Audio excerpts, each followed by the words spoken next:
But here's a challenge: unless you actually believe it, you can't generate proof. And it's sometimes difficult working with people. They get really, I must have the proof before I can believe, and that's a tough place to be in. But you know what? We've all got beliefs. We've all got beliefs. And for me, the thing is, it's not whether the beliefs are good or bad or right or wrong. The key question is, do they help us or do they hinder us? That's what matters. So can you repeat that bit again? It's, does the belief help us or does the belief hinder us? Does the belief help us to get where we're going, or does it stop us getting where we're going? That's what matters. I think I see too often people are going, well, that belief is right or wrong, and they're trying to justify or put an argument together for it. That's missing the point. Does it take us to where we're going, or does it get in the way? And I think I was thinking now on scenarios where I haven't excelled in certain areas that I initially believed in. Mm-hmm. But yeah, then that's that question. But then what's stopping you from really going through it? And then there's almost that conflict belief where you can't really. And as long as you've got those two at loggerheads, you can never move forward. Yeah. That's the scenario. You know, our beliefs are our results of our experiences, history, stories we've been told, the examples that we've seen. All of that stuff shapes our belief system. Now, So you know, you said that your belief is obviously a result of your experience. Past experiences. Do you think that's limited then to your environment? So if you're in an environment where you don't see success, you don't see positivity, then your belief level's only there. You could say that. It doesn't mean that it has to be that way, but unfortunately, if there's nothing that challenges it to go outside of that, then that's the window that people will look at. I mean, that's why this whole thing of environment and people being stuck in one situation, they just struggle to get out of it. Because how do you overcome that objective then if then your environment's so suppressed and so tunnel vision? Comes to generation. Yeah. Hey. Well, but actually, that's a really good point. So let me just roll this forward a little bit, but I think it will help to answer that. But if it doesn't, then come back to it. So, but here's the other thing that we need to recognize is that we are filtering information all the time. All the time. I can't remember the exact stat on this because it's not my expertise, but I think there's it's something like we are registering or taking in something like 2 million bits of information per second. It's a lot, right? Now, if we didn't have the ability to filter that, our heads would just fall off, right? So we are filtering all the time. So like right now, you will know that there are people playing ball downstairs, right? But some of you will have tuned that out until I just mentioned it. Yeah, it's true. Actually, now I can hear it now. Yeah. So I'm sorry about that because now you're just going to keep hearing the ball. But equally, some of you right now, because your system just regulates and works for itself, you may not look at noticing things like the temperature in the room. But as I mentioned that, I'm sure you're now much more aware of whether you are comfortable, whether you're good, whatever. So I just mentioned that to say we're filtering all the time. All the time. And part of that filtering is our belief system. Our belief system is part of the filtering system. So, in a way, this is why a lot of what happens, it's almost like a self-fulfilling prophecy. Really is. So, let me ask you this. Think of someone, and this is definitely no calling out names now, right? So, and you'll understand why as we move on a little bit. But think of someone that you believe is a good person, right? You know what I'm saying? So you believe they are a good, valid, upstanding person, all right? Just get them in your head, right? Okay. Now here's the situation: you're sitting at home, the evening news comes on, their picture pops up. So now you're really paying attention, right? Caption underneath the picture: bank robbery. What do you think? Exactly. I'm thinking I'm meeting.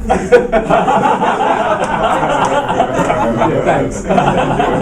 Right? But the common thing, when I ask that question, the common thing people will go with is go, nah. Yeah. But okay, so the next thing is it rolls onto the CCTV footage. And I'm not talking about that grainy stuff where you can't work anything out. I'm talking crystal clear, high definition, it's them, bag over their shoulder, marked swag, exiting the bank. It's definitely them.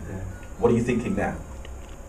I'm still thinking that. I'm still thinking. Still thinking that, and It's crazy. what did you say? What went wrong? What went wrong? Yeah. All right? Because you've got to justify it in your head because the belief says this is a good person, and in the face of all this evidence, we're still going, this is a good person because we're filtering what's coming at us. So just notice that. But now let me ask you this. Think of someone that you believe is no good, not worth anything. Just down and out, all right? There's too many. But here's the thing.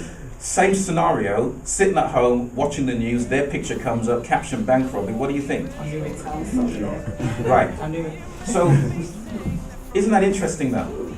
Exactly the same scenario, but because the belief in here is different, we read it differently. So this is what we've got to recognize. Whatever we believe, this is why it's a self-fulfilling prophecy.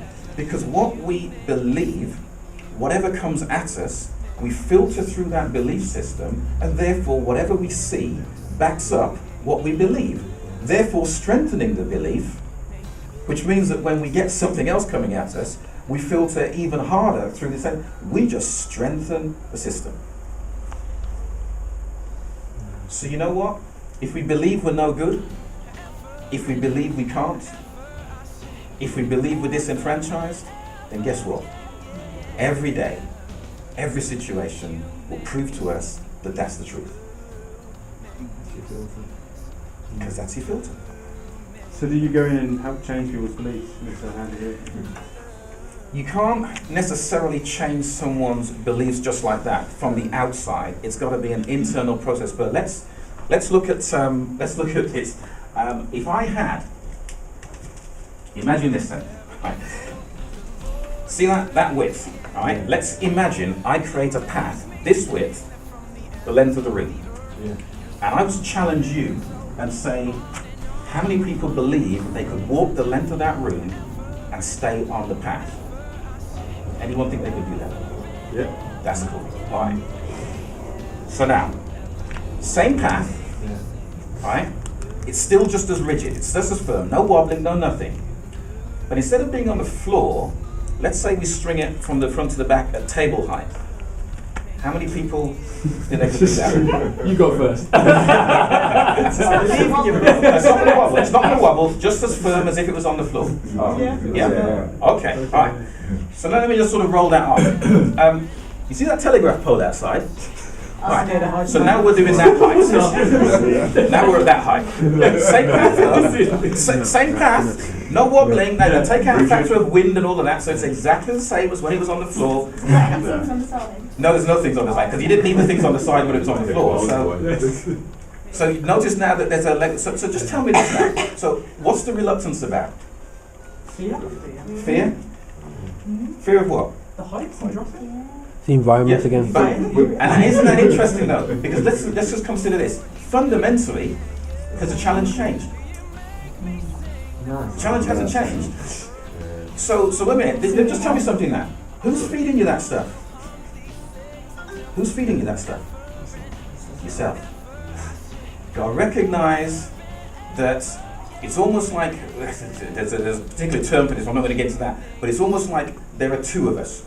There's the self that does, and there's the self that lives in here. Now trust me, the self that lives in here, it's in there, it needs to be in there, it was in there for a very good reason way back in, I'm talking way back in the day, because when you were wandering across the plains and there was a rustle in the bushes, you needed to know, is this a time for me to run, or is this a time for me to get in there and find food? Yeah. It was either find food or be food. Right? So that's really where it comes from. So it's ingrained, you can't do anything about it. So some people often talk about, well, try and remove that internal noise. You can't remove it. It's inbuilt. It's in there for a reason. but the dangers we face now are not the same, but this thing still needs to keep active, so it just finds stuff to mess with us. That's what it does. So even though the actual challenge hasn't changed one iota, this is going to be going